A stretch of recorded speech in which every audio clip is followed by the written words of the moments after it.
लेकिन अपने घर में अपने माता पिता के लिए हम कथावाचक करते हैं। वो हमें ममता की दृष्टि से देखते हैं, दुलार की दृष्टि से देखते हैं, हम सदैव सिखाते ही रहते हैं और सिखाना चाहिए भी। हम कथावाचक नहीं, चाहे प्रधानमंत्री बन जाए, चाहे राष्ट्रपति बन जाए, लेकिन अपने माता पिता के लिए तो सदैव छोटे ही रहेंगे। और माता पिता के लिए नहीं बता रहे हैं, यहाँ पर बैठे हैं आप जितने लोग भी देखिए भाई, हमारा तो आप लोग ही परिवार है, क्योंकि एक साधु का, एक सन्यासी का, वो जहाँ जाते हैं उन्हें अपना परिवार ही नजर आता है। अगर आप लोगों में से भी मुझे कोई कुछ ज्ञान प्रदान करेंगे, कुछ बताएंगे, कुछ सिखाएंगे, तो मुझे कभी बुरा नहीं लगेगा, क्योंकि मैं माता पिता की दृष्टि से देखती हूँ। तो आज मैया पार्वती की माँ जानती है कि ये जगत माताएं फिर भी सिखाती हैं। शिव महापुराण में लिखा है कि बेटी भगवान शंकर के श्री चरणों की सेवा करना, उनको भोजन करा देना तब स्वयं करना, वो सो जाए तब सोना, वो जग जाए उससे पहले ही जग जाना, उनकी हर आज्ञा का पालन करना, उनकी इच्छा अनुसार कोई ऐसा कार्य न करना जिससे उनके हृदय को दुख हो। और मैया पार्वती ने कहा कि आपकी आज्ञा सिरोधार्य है। श्री रामचरितमानस में एक चौपाई लिखा है कि कत वृद्ध नारी जिस जग माई, पराधीन सुख सपन नहीं। हम नारियों के जीवन में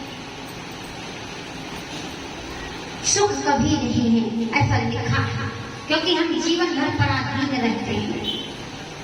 देखिए, हमारा जन्म हुआ तो हम माता पिता के अधीन हैं, विवाह हो गया पति के अधीन हो गए, और बच्चे जब बड़े हो गए तो बच्चों के अधीन हो गए। नारियों के जीवन में कभी भी सुख नहीं है, पराधीन सुख सपनों नहीं। जो सदैव दूसरों के अधीन रहेंगे उनके जीवन में कभी सुख नहीं रहेगा। इसलिए सदैव अपने पैर पर खड़ा होना चाहिए, कुछ ना कुछ। आज का युग ये है कि हर नारी जाति को कुछ ना कुछ करना चाहिए, कुछ ना कुछ अपने हाथ में रखना चाहिए।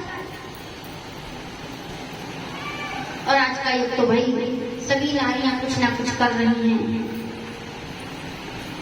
भीगी पलकों के साथ में मैया पार्वती की विदाई हो गई।